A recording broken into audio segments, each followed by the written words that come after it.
Hi friends అందరికీ. మేమైతే నిమ్మకాయలు తెంపుతున్నాం.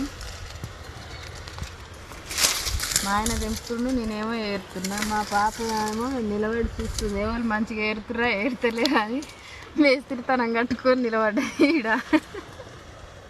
హాయ్ చెప్పమా. ఇగో ఒక బస్తా అయితే నిండింది, రెండో బస్తాకి అయితే కాయలు తెంపుతున్నాం. ఒక బకెట్ కాలే రెండో బస్తాకి, 3 బస్తాలు తెంపుకోవాలి ఇవాళ కూడా. కాయలు అయితే అస్సలు దొరుకుతలేవు. కాయలు తెంపాలంటే మస్తు లేట్ అవుతుంది, కాయలు లేవు కాబట్టి. హాయ్ చెప్పురా.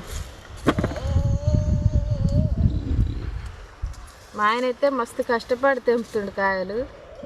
బాగా కష్టపడి ఏరుకుంటా. మా ఆయన మస్తు కష్టపడి తెంపితే నేను కష్టపడి ఏరుతున్నా.